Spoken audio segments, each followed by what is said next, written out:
Assalamualaikum warahmatullahi wabarakatuh. Selamat pagi, siang, sore, dan malam.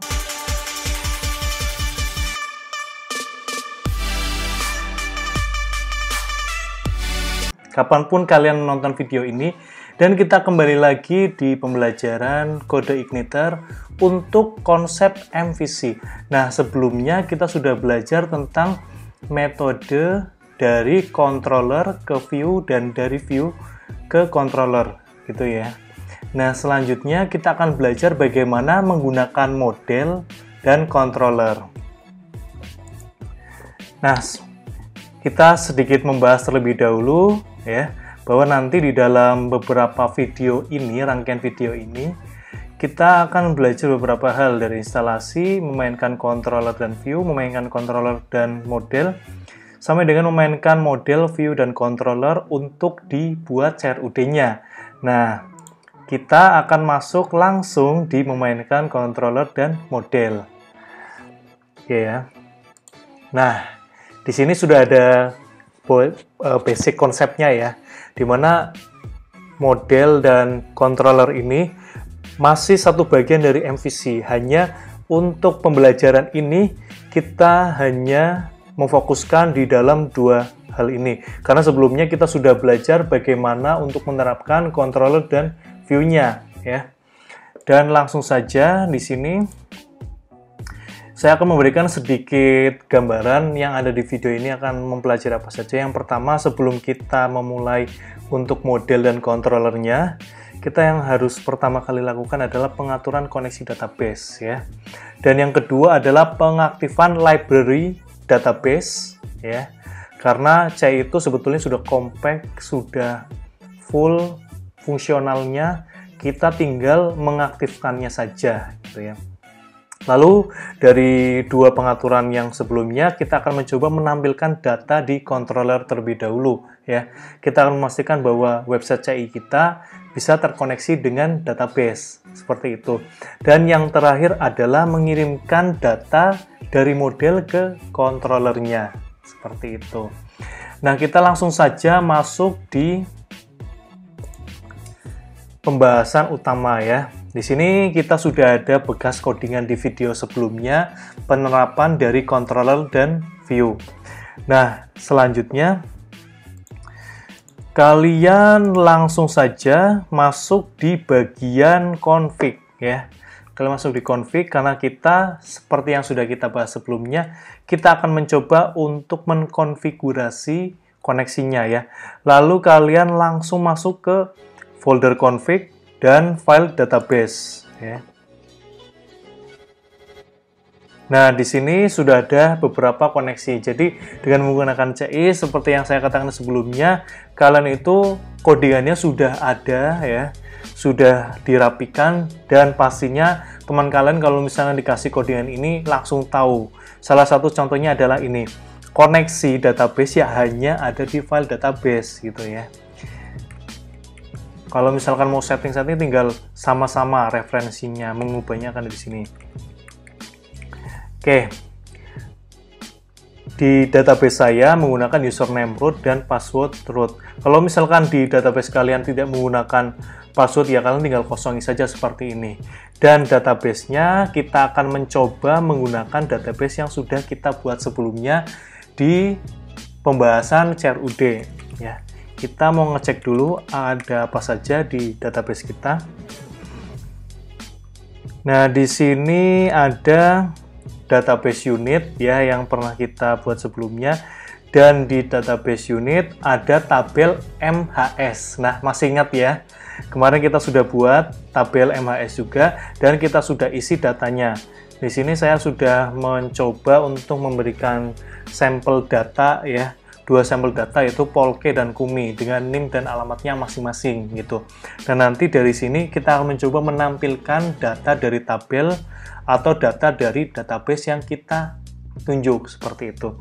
Dan yang harus kita ingat adalah database dan tabelnya. Nah, kita kembali ke codingan kita.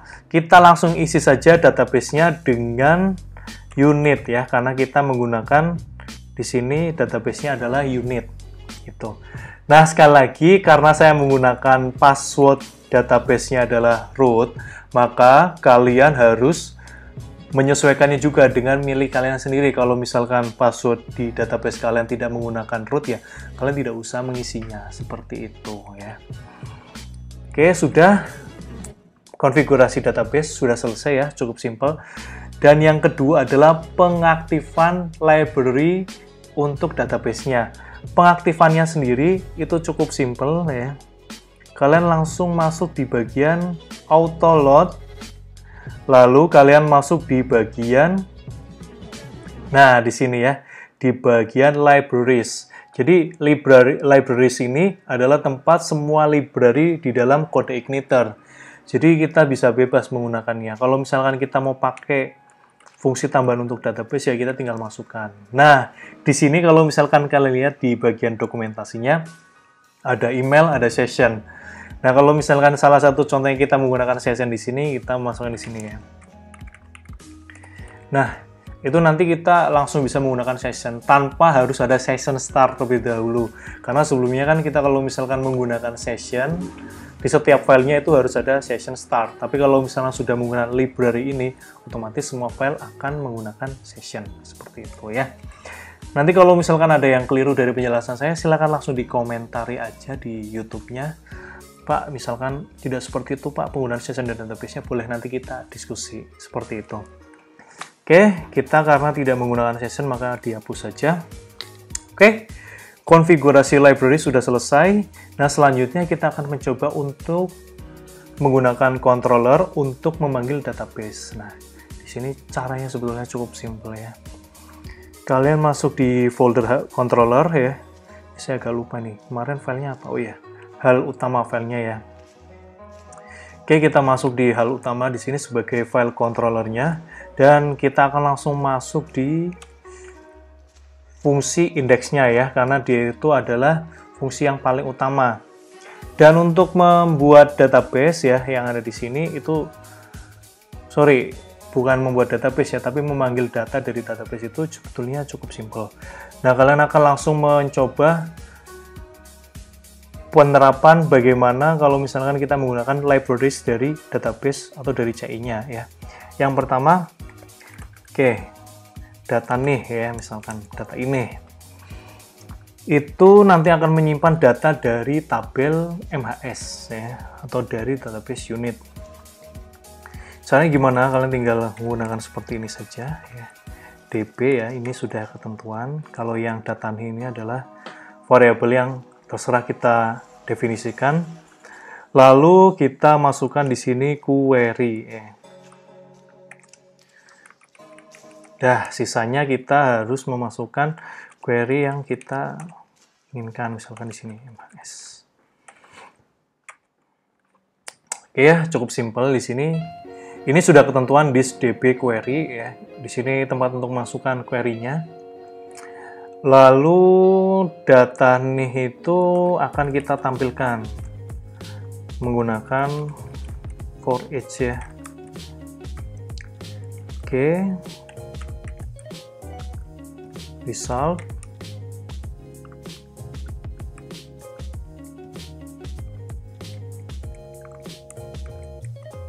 Oke, seperti ini SMHS ya. Oke, artinya apa? Jika kita menggunakan result array, maka data di sini akan menjadi array yang mana digantikan dengan variabel MHS ya. Lalu ya simple aja ya, tinggal panggil aja gini, nama MHS, dan jangan lupa untuk menambahkan di sini adalah nama kolomnya. Kita cek dulu nama kolomnya apa saja, ada nama, name, alamat deh.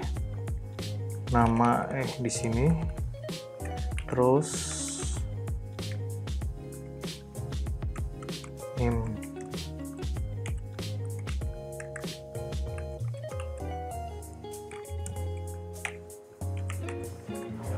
Oke, kita coba untuk menampilkannya ya. Oke ya, langsung keluar datanya, nama Polke, name A11 2012 yang ada di sini, Kumi A11 2018 ya, langsung muncul. Coba mungkin kita akan sedikit rapikan ya dengan beberapa enter mungkin.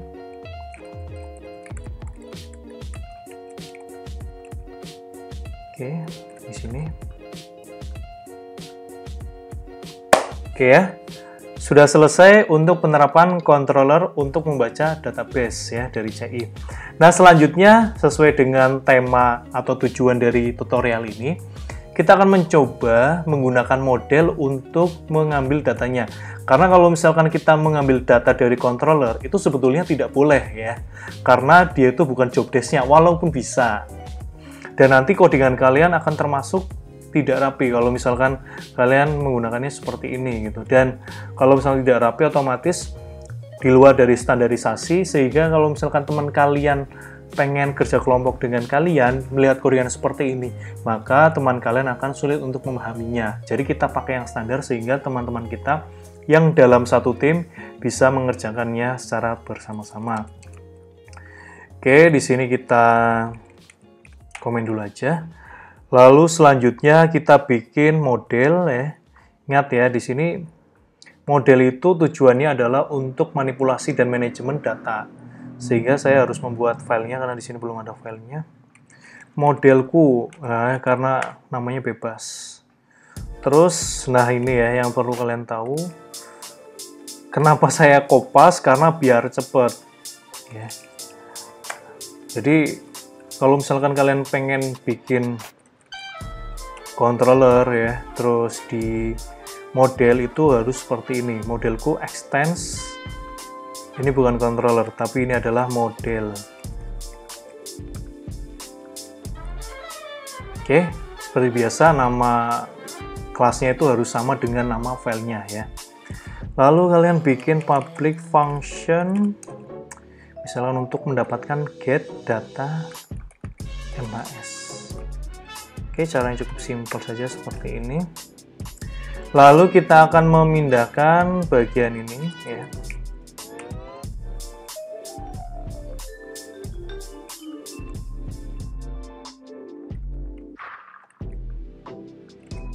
Oke, seperti ini ya, select from MHS gitu. Terus oke, ini kita ambil ya, karena datanya biar bisa menjadi array gitu ya. Return data nih. Oke, seperti ini. Lalu selanjutnya kita tinggal panggilkan saja. Nah, oke. Nah, untuk menggunakan model ya. Jadi model ini, nah yang namanya modelku yang sudah kita set di sini fungsinya untuk memanggil data. Nah, data ini akan dikirimkan dalam bentuk return ya. Return data seperti ini dalam bentuk array. Nah, artinya apa? Dari indeks ini atau dari metode indeks, dia harus mengambil data dari model. Otomatis yang pertama kali harus dilakukan adalah this load model ya. Lalu panggil nama filenya ya. Nama filenya apa? Ya, betul. Modelku. Oke, terus oke, di sini data MHS misalkan. Nah, di sini harus this modelku ya. Nama filenya, lalu kita memanggil nama fungsinya ya, atau nama metodenya itu get data MHS. Get data MHS. Oke, sudah kita bikin for each.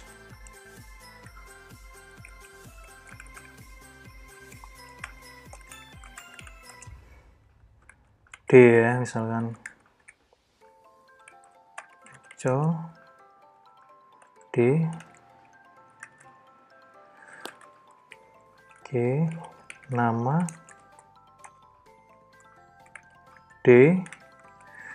Seperti biasa, nama kolomnya sekarang kita tambahkan nomor ya, biar lebih rapi istilahnya seperti itu. Nah, selanjutnya di sini kita kasih PR. Nah, biar cepet aja ya. Ada di sini harusnya nomor ya. Nama betul, ini ganti nama. Lalu di sini ada name ya. Lalu kita tambahkan ada alamat ya. Oke, kita tambahkan PR-nya. Oke, mudah-mudahan bisa ya. Sekarang kita akan coba. Nah, bisa ya. Jadi tidak ada bedanya sebetulnya antara pemanggilan data di controller dan model, hanya yang membedakan adalah codingan kalian nantinya bisa lebih praktis seperti ini. Nah, sekarang saya memberikan sedikit tips kalau misalkan kalian ingin menggunakan model ya di dalam controller itu kan di sini dia itu istilahnya paten ya, get data mahasiswa. Tapi kalau misalkan kalian mempunyai tabel yang banyak, itu kalian bisa bikin di sini istilahnya tuh lebih dinamis itu. Nah, di sini bisa langsung menyesuaikan.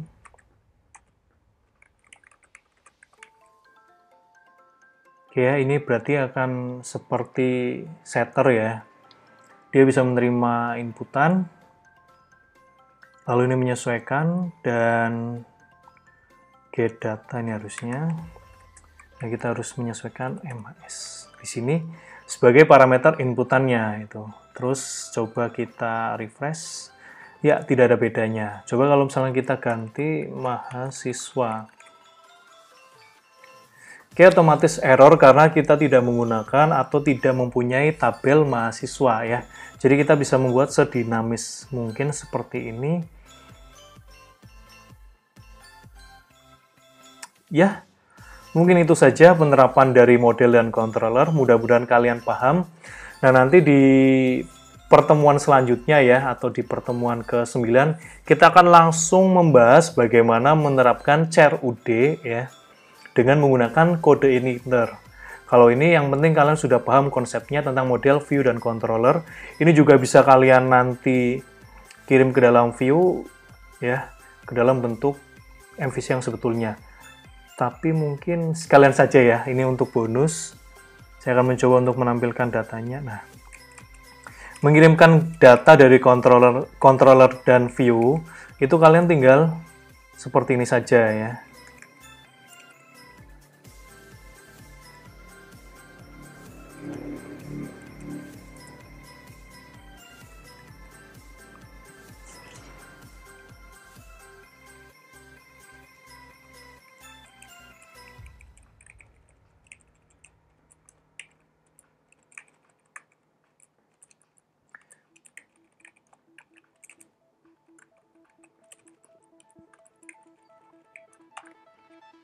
Oke, ini akan menjadi array ya, array yang banyak. Jadi kalau misalnya kita menggunakan seperti ini, dia itu akan menjadi array 2 dimensi ya. Oke.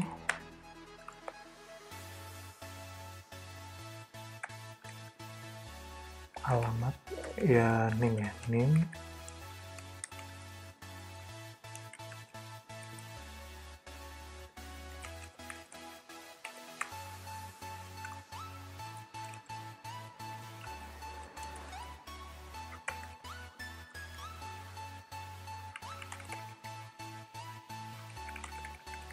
Oke, seperti ini. Dan selanjutnya kita akan meload ya. Iya, kita ngepack lagi di sini ya. Kita pakai codingan yang lama saja biar nggak bingung dan menghindari kesalahan. Oke, ini akan ditampilkan dalam view home dengan pengiriman data 2. Data home mana home. Kita masuk di view home ya. Oke, nah di sini kita harus memastikan bahwa datanya itu adalah berupa seperti ini ya, karena dia itu kan bentuknya looping. Oke, ini kita close saja karena sudah selesai. Data 2 masuk di sini data 2 s dat ya. Kenapa dat ya? Biar kalian bisa membedakan saja mana yang perintah asli, mana yang variabelnya itu bisa bebas gitu. Lalu kita coba kayak ini, pakai ulang ya biar nggak boros.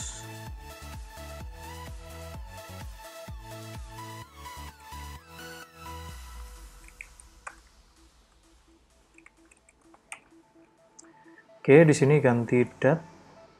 Karena tadi kita tidak mengirimkan nomor ya. Di sini kita tidak menggunakan nomor ya. Ternyata ada keliru. Nama, name. Oh, berarti salah ya. Oke. Lalu kita akan mencoba, ini pasti error ya. Kita akan mencoba menampilkannya.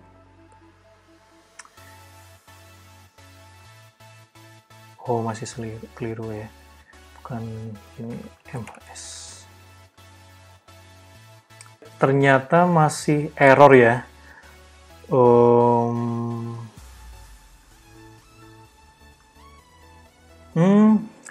Saya tahu nih. Jadi gini. Di dalam CI itu ya, yang pertama di sini memang keliru. Oke ya, keliru. Kita masukkan di sini.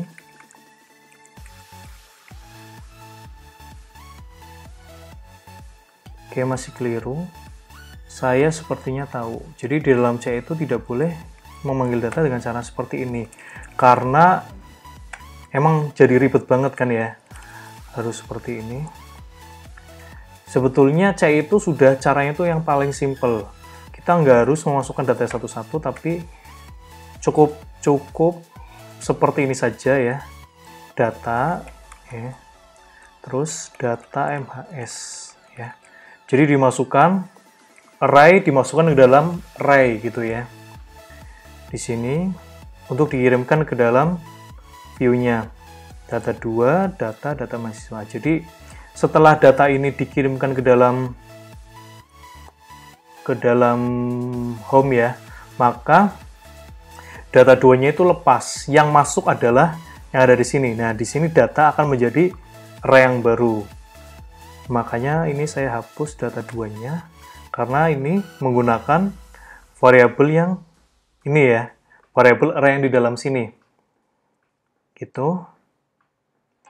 Data terus sdat ya, dat nih. Ini saya ganti. Oke, sekarang akan kita coba hasilnya akan menjadi seperti apa. Nah, sesuai. Oke.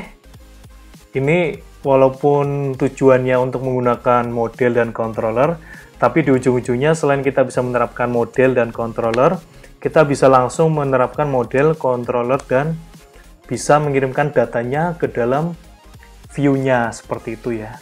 Mudah-mudahan paham, mudah-mudahan jelas. Tadi sempat saya tunjukkan bagaimana kita menghandle masalah ya. Dari yang pertama, kalau misalkan ini sedikit tips ya.